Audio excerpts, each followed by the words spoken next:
பெற்ற சபரிமலையில் அதிகரித்து வரும் பக்தர்கள் கூட்டத்தை கட்டுப்படுத்த கேரள உயர்நீதிமன்றம் அதிரடி உத்தரவிட்டுள்ளது. இதுகுறித்து இந்த காணொலியில் விரிவாக பார்க்கலாம்.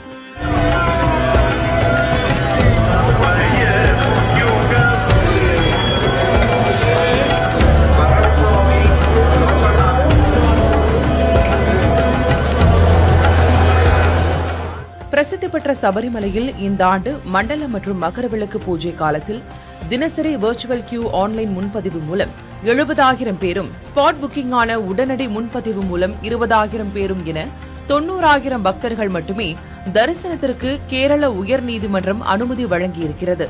இந்நிலையில் நடை திறக்கப்பட்ட நவம்பர் 16ஆம் தேதி முதல் பக்தர்களின் வருகை அதிகரித்து கூட்ட நெரிசல் ஏற்பட்டது. இதற்கு முக்கிய காரணம் ஸ்பாட் புக்கிங்கில் கேரள நீதிமன்ற உத்தரவை மீறி அதிகப்படியான பக்தர்களுக்கு தரிசன அனுமதி வழங்கியதுதான் என்பது தெரியவந்திருக்கிறது. இதையடுத்து உண்மையை உணர்ந்த திருவிதாங்கூர் தேவசம் போர்டு கேரள உயர்நீதிமன்ற உத்தரவுப்படி ஸ்பாட் புக்கிங் முன்பதிவை 20,000 பக்தர்களோடு நிறுத்திக் கொண்டது. ஆனாலும் சபரிமலை கூட்ட நெரிசல் விவகாரத்தில் தானாக முன்வந்து தலையிட்ட கேரள உயர்நீதிமன்றம் தினசரி ஸ்பாட் புக்கிங்கை 20,000 5,000 குறைத்து அதிரடி உத்தரவிட்டுள்ளது. அதேபோல் எருமேலி பெருவழி பாதை, சத்திரம், புல்லுமேடு ஆகிய பாரம்பரிய கானக பாதைகள் வழியாக அனுமதிக்கப்படும் பக்தர்களின் எண்ணிக்கையும் தினசரி 5,000 குறைத்திருக்கிறது.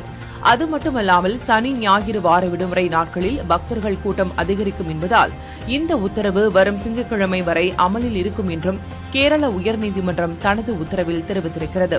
முன்னதாக சபரிமலையில் பக்தர்களின் கூட்டத்தை கட்டுப்படுத்த நீதிமன்றம் பிறப்பித்த உத்தரவை திருவிதாங்கூர் தேவசம் போர்டு பின்பற்ற தவறிவிட்டது என்றும், கூட்டத்தை நிர்வகிப்பதில் சரியான ஒருங்கிணைப்பு இல்லை என்றும் விமர்சித்த கேரள உயர்நீதிமன்றம் கூட்டத்தை கட்டுப்படுத்துவது குறித்து அறிவியல் பூர்வமாக நிறைவேற்றப்பட வேண்டும் என்று அறிவுரையும் வழங்கியிருக்கிறது.